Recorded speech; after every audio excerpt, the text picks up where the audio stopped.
We're with Alan Brady today looking at his Wild Irishman series of wines.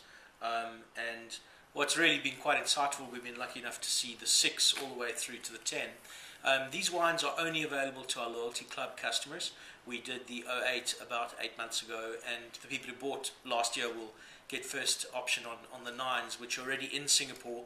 But one of the purposes of this particular meeting was to decide when those wines were actually ready to be released.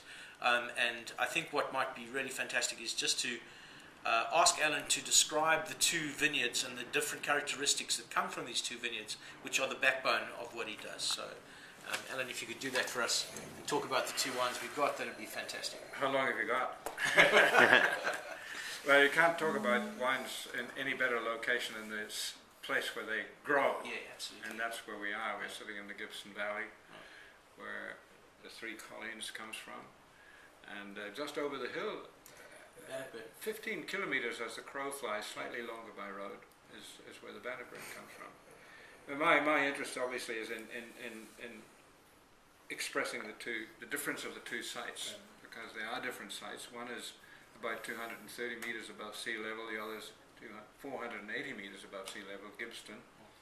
And that altitude and that different aspect creates different terroir and gives us very different wines. Now, I'm not trying to, my role in life now at my late stage in winemaking is to try and express those 2 sites in their purity without influencing too much by my sense of style.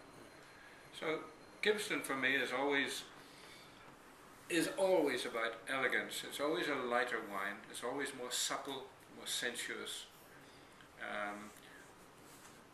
There's a clarity that allows you to see into the structure of the wine. Elegance is Gibbston. Bannockburn is warmer and therefore a richer.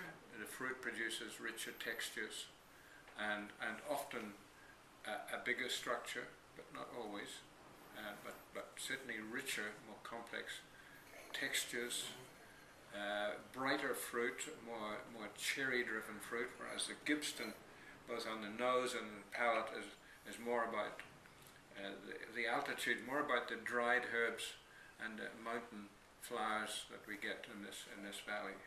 So 2 different wines, they shouldn't be the same, and the winemaking approach in each case is exactly the same. So non-interventionist, letting the soil and the fruit talk yes, for themselves. I try not to. I try to keep my hands off. That's a cliche in winemaking now, because I think all good wine should be made that way, and many winemakers do that. But really, I do it to the extreme in the sense that these are natural ferments. I don't inoculate any yeast, and the wines are what they are. There's no tweaking on my part to try and extract this or that. I don't use whole bunches, and I'm not against the approach of using stems and whole bunches in my fermentations, but I don't, because I think these are young vines. The stems are all often not lignified and not ripe.